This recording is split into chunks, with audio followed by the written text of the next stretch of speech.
வணக்கம். நம்ம சேனலுக்கு தொடர்ந்து ஆதரவளித்துக் கொண்டிருக்கும் நல்ல உள்ளங்களுக்கு நன்றி.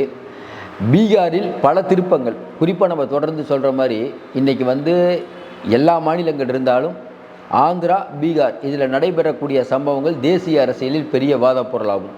ஏன்னா 2 பேரும் தான் முட்டு கொடுத்து இன்றைக்கி மோடியை பிரைம் மினிஸ்டர் ஆக்கியிருக்காங்க. அப்படிப்பட்ட சூழ்நிலையில் ஆந்திராவில் ஒரு பிரச்சனை இருக்குது, நம்ம அப்புறம் பேசுவோம். இப்போ பீகாரில் தேஜஸ்வி போன அந்த யாத்திரை கட்டுக்கடங்காத கூட்டம். அதுவும் குறிப்பாக பார்த்திங்கன்னா எங்கெங்கெல்லாம் ஆர்ஜேடி வீக்காக இருக்கோ அங்கெல்லாம் 8 நாள் செலவழிக்கிறார். அது பெரிய வாத பொருளாகுது. அதுக்கப்புறம் வெளியான கருத்து கணிப்பில் இன்றைக்கி ஆர்ஜேடி முதல் இடத்துல இருக்குது. இப்போ திடீர் திருப்பமாக ஐயா நிதிஷும் போட்டி, அவர் ஒரு பாத யாத்திரை போகிறார். எல்லாருக்கும் இங்கே ஒரு சந்தேகம் இருக்கும், என்னங்க ஒரு 4 நாளைக்கு முன்னாடி நிதிஷ்குமாரும் தேஜஸ்வியும் ஒன்றா சந்திக்கிறாங்க. தேஜஸ்வியும் நிதிஷ்குமாரும் ஒன்றா சந்தித்தா என்ன வரும்? கூட்டணி வரும். அப்படி தானே பேசுவாங்க, அப்படி தான் பேசினாங்க எல்லோரும். கூட்டணி போட போகிறாங்க, மறுபடியும் யூட்டன் அடிக்க போகிறாரு, மறுபடியும் பல்டிகுமார் பல்ட்டி அடிக்க போகிறாரு அப்படிங்கிற மாதிரி சொன்னாங்க. அவர் பல்ட்டி அடித்தாலும் அவருக்கு முதலமைச்சருக்கு பிரச்சனை இல்லை. ஏன்னா ஆர்ஜேடி சப்போர்ட் பண்ணால் மறுபடியும் அவரே முதலமைச்சர், மறுபடியும் ரிசைன் பண்ணிட்டு மறுபடியும் முதலமைச்சர் ஆயிடுவார். சென்ட்ரலில் ஆட்சி, ஏன்னா எப்படியும் ஒரு மினிஸ்டர் ஒருத்தர் கொடுத்துருக்காங்க, அது போனால் என்ன அவருக்கு என்ன, அவருக்கு அடுத்து மினிஸ்டர் ஆகணும், முதலமைச்சர் ஆகணும், அதுதான் நோக்கம். இதில் என்ன ட்விஸ்ட்டு அப்படின்னா, நிதிஷ்குமாரும் தேஜஸ்வியும் சந்தித்தது நிதிஷ்குமார் ஒன்றும் சொல்லலை. ஆனால் நேற்று சொல்கிறாரு, வெள்ளிக்கிழமை என்ன சொல்கிறாரு, இல்லை நான் தேஜஸ்வியை சந்தித்தேன், பட் எக்காலத்துலேயும் ஆர்ஜேடி கூட கூட்டணி சேர மாட்டேன் அப்படின்னு சொல்கிறார். இந்த பக்கம் அவர் சொன்ன வார்த்தை எது, ஆர்ஜேடி கூட எக்காலத்திலும் கூட்டணி சொல்ல மாட்டேன்னு ஐயா நிதிஷ்குமார் சொன்ன வார்த்தை, எப்பயும் பிஜேபியோட தான் இருப்பேன், பிஜேபி மாதிரி ஒரு சூப்பருக்கான கட்சி இல்லை, நானும் மோடியும் சேர்ந்து தான் இந்த மாநிலத்தை வளர்க்கிறோம்னு சொல்கிறாங்க. இந்த பக்கம் கடந்த காலத்தில் அவர் பேசினது யார், நிதிஷ்குமார், மோடி மாதிரி ஒரு அயோக்கியம் இல்லை, பிஜேபி மாதிரி ஒரு மோசமான மட்டமான கட்சி இல்லை, என் உயிர் இருக்கிற வரை நான் பிஜேபியுடன் சேர மாட்டேன், நான் என் அம்மாவுக்கு பையனாக பிறந்தது உண்மை என்றால் நான் பிஜேபியுடன் சேர மாட்டேங்கிற மாதிரிலாம் பேசிட்டார். இதையும் போட்டாங்க. இந்த மாதிரி பேசிட்டு யூட்டர்ன் போடுறாரு. அப்போ இந்த மாதிரி பேசினா அடுத்து யூட்டர்ன் போட போகிறாரு அப்படின்னு சொன்னாங்க. ஆனால் பீகார் அரசியலை ரொம்ப நாள் வாட்ச் பண்ணுறவங்களுக்கு ஒரு விஷயம் புரியும், கண்டிப்பாக நிதிஷ் இனிமேல் ஆர்ஜேடி வந்தாலும் ஆர்ஜேடி ஏற்றுக்காது. ஏன்னா இன்றைக்கி இருக்கக்கூடிய நிலைமையில் ஆர்ஜேடிக்கு இப்போ சாதகமான சூழ்நிலை தான் அங்கே வருது. சரி, அப்புறம் எதுக்கு தேஜஸ்வியும் நிதிஷும் சந்திக்கிறாங்க? நிதிஷ் என்ன கணக்கு போடுவார் கொஞ்சம் யோசனை பாருங்களேன். மனிதர்கள் தானேங்க, அவங்க போடுற கணக்கு நமக்கு தெரியாது, நம்மளும் மனுஷன் அவங்களும் மனுஷன், அவர் என்ன புது கணக்கு போடுவார்? நிதிஷ் என்ன யோசிப்பார், மோடி ரொம்ப ஓவராக போகக்கூடாது, அப்போ என்ன பண்ணணும், மோடிக்கு அதிகமாக ஷாக் கொடுக்கணும். அப்போ என்ன பண்ணுறாரு, தேஜஸ்வியை மீட் பண்ணுறாரு. தேஜஸ்வியை மீட் பண்ணால் மோடி என்ன யோசிப்பார், தேஜஸ்விகிட்ட பேசுகிறாரு, இந்த ஆள் பல்டிகுமாராச்சு, இவனை நம்பலாமா வேணாமா, நிறையா கணலாம் கேட்டிருக்காரு, பணம் கொடுக்கலன்னு சொல்லி அந்த காரணத்தை காட்டி கூட்டணி விட்டு வெளியில் போனால் நம்மளுடைய மார்க்கெட்டு பீகாரில் இறங்கிடும். ஏன்னா ஃபண்டு தரலைங்க அப்படின்னு போயிடுவார். பல்டிகுமார் எதுக்கும் ரெடி. அப்போ மோடியை ஒரு பதட்டத்திலே வச்சுருக்கார். இது வரைக்கும் இந்தியாவில் பிஜேபி கூட கூட்டணியில் இருக்கக்கூடிய ஏதாவது ஒரு கட்சி எதிர் துருவத்தில் இருக்கக்கூடிய கட்சிகிட்ட போய் பேசுதா? அப்போ நல்லாவே தெரியுது, இவர் மோடிக்கு ஷாக் கொடுக்க நிதிஷ் முயற்சி செய்கிறாரு. ஒன்று வேணாங்க, ஷிண்டே இருக்கார், அவர் நேராகவே உத்தவ்கிட்ட போய் பேசினா மோடி என்ன நினைப்பார், என்னங்க டபுள் கேம் விளாட்றான் நினைப்பார், நினைக்க மாட்டாரா? அந்த மாதிரி கதை அது. சரி, தேஜஸ்வி ஏன் போகிறாரு, அதான் தேஜஸ்வி லல்லு பிரசாதோட சாமர்த்தியம். அவர் என்ன நினைக்கிறாரு, நம்ம போய் பார்ப்போம், அப்போ தான் மோடியை ஒரு ஒரு த்ரெட்டனிங்லேயே பயத்திலேயே வச்சுருக்கணும் அவரை. அதாவது நிதிஷ் தேஜஸ்வி யூஸ் பண்ணிக்கிறாரு, தேஜஸ்வி நிதிஷ் யூஸ் பண்ணிக்கிறார். ஏதாவது எங்கள் மேலே கீஸ் ஏதாவது போட்டிங்கன்னா எதற்கும் தயார், நாங்கள் நிதிஷை ஆதரிப்போம்னு ஒரு வார்த்தை சொல்லிட்டு நிதிஷ் கூட போகிற எனக்கு எவ்வளோ நேரம் அவர் ஒரு கணக்கு போடுறாரு. ஏன்னா அவங்க தங்கச்சி அவங்க மேலெலாம் இடி கேஸ் வந்துருச்சு. அப்போ நிதிஷும் தேஜஸ்வி 2 பேரும் போட்ட ட்ராமா இது. அதுக்கப்புறம் 2 பேர் என்ன சொல்கிறாங்க, லல்லு பிரசாத் சொல்லிட்டாங்க, நிதிஷ் கூடலாம் நான் கூட்டணி போக மாட்டேன், நிதிஷ் சொல்கிறார் நாங்கள் தேஜஸ்வி அதை கூட கூட்டணி போக மாட்டேன். அப்போ மோடிக்கு நம்பலாமா வேணாமா 2 பேரையும்? சரி, அப்போ 2 பேரும் எது என்னதான்ப்பா பேசுனீங்க? இப்போ கேட்குறவன் இப்போ என்ன பேசுவாங்க, அப்பா நிதிஷ் தேஜஸ்வி பிடிக்காது, தேஜஸ்விக்கு நிதிஷை பிடிக்காது, அப்புறம் என்ன உங்கள் 2 பேருக்குள்ளே மீட்டிங்? இப்போ ஸ்டாலினும் எடப்பாடியும் மீட்டிங் போட்டால் நம்ம என்ன யோசிப்போம், உங்களுக்கு என்ன 2 பேருக்கும் மீட்டிங், கேட்போமா கேட்க மாட்டோமா? ரகசிய மீட்டிங், அதுதான் இப்போ பிரச்சனை. இது ஒரு பக்கம் பூதாரமாக போயிட்டு இருக்கும்போது இன்றைக்கி பிஜேபிக்கு ஒரு எலக்ட்ரிக் ஷாக் கொடுத்துட்டாங்க 2 கட்சியுமே. சரி, இப்படிப்பட்ட சூழ்நிலையில் இன்றைக்கி நிலைமுறை என்ன? நம்ம ஏற்கனவே சொன்ன மாதிரி முதல்ல இந்த ரத யாத்திரை, பழைய வரலாறு தெரிஞ்சவங்களுக்கு தெரியும். ரத யாத்திரை அப்படிங்கிற ஒன்றை வந்து ஐயா அத்வானி பண்ணி எல்லா ஊருக்கும் போய் அந்த ரத யாத்திரையை ஃபேமஸ் பண்ணணுன்னு ஊருக்காக போய் இறங்கினார். பாட்னாவில் வந்து இறங்கும்போது அப்போ சிஎம்மாக இருந்த லல்லு பிரசாத் யாதவ் அவரை பாட்னா ஏர்போர்ட்டில் அப்படியே நிறுத்தி அப்படியே திருப்பி அனுப்பினார். இது எந்த முதலமைச்சரும் செய்யாத ஒரு விஷயம். அவ்வளோ துணிச்சல் லாலுவுடைய சாதனைலாம் பெரிய சாதனை.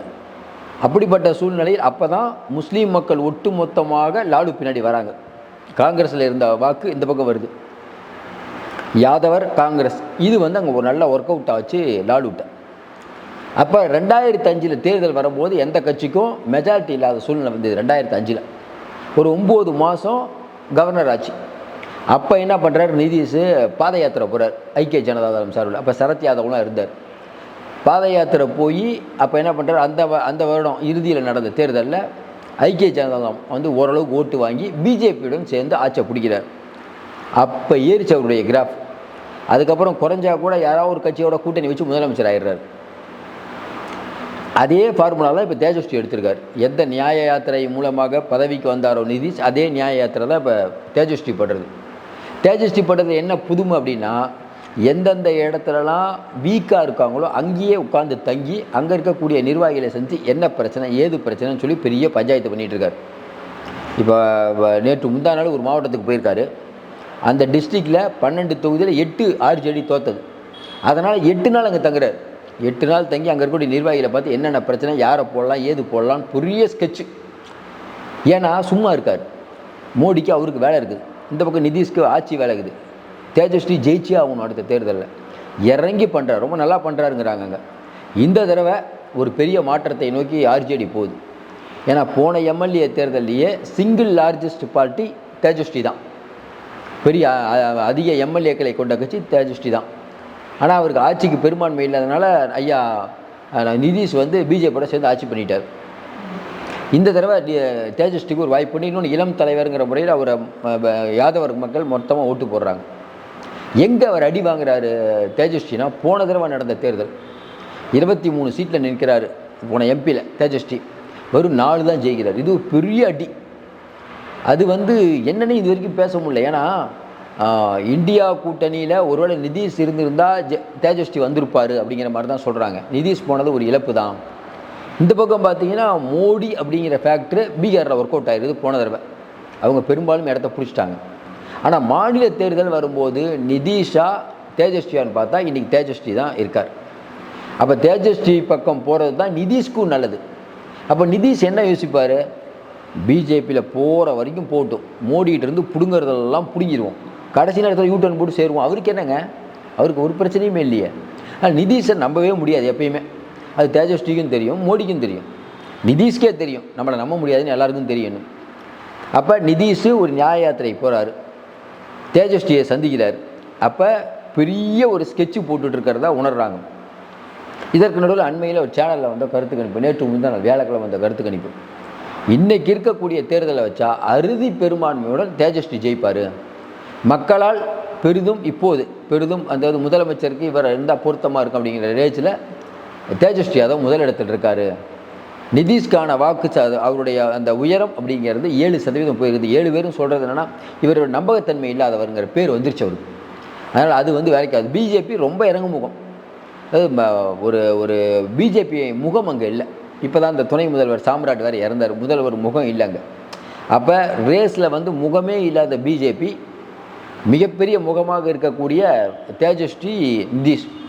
இதில் சிராக் பாஸ்வான் அவர் வந்து கொஞ்சம் பிஜேபி ஹெல்ப் பண்ணுறாருன்னா அவ்வளோலாம் ஹெல்ப் பண்ண முடியல. அவர் கொஞ்சம் ஓரளவுக்கு தான் பாக்கெட்டில் இருக்கார்.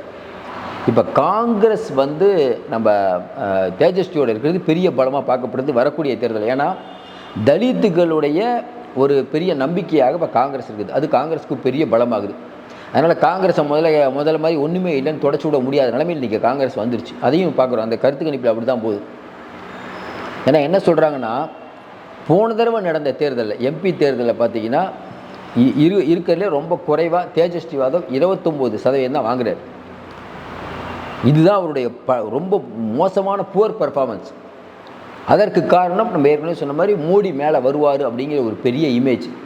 ஆனால் சமீபத்தில் வந்து நடந்தது பார்த்தீங்கன்னா உங்களுக்கு அந்த செக்ரட்டரியேட் நிதிஷ்குமார் எங்கே போய் தலைமைச் செயலகத்துடைய சுற்றுச்சுவர் இடிஞ்சு விழுவுது, 12 பாலங்கள் இடிஞ்சு விழுந்தது, இதெல்லாம் அங்கே இருக்க மக்களிடையே ஒரு பெரிய இதோ. அதுவும் இல்லாமல் இடஒதுக்கீடை உச்சநீதிமன்றம் நிறுத்தி வச்சிருச்சு. ஜாதிவாரி கணக்கெடுப்பை என்னால் வெளியில் வர முடியல. அப்போ பிஜேபி அப்படிங்கிற ஒரு கட்சிக்கு அழுத்தம் கொடுக்க நிதிஷ் தவறிவிட்டாருங்கிற கோபம் அங்கே இருக்கக்கூடிய மக்களுக்கு இருக்குது. நிதிஷ் வந்து அடிபணிச்சு போகிறாருங்கிறது யூட்டன் தான் பல்டிகுமார்.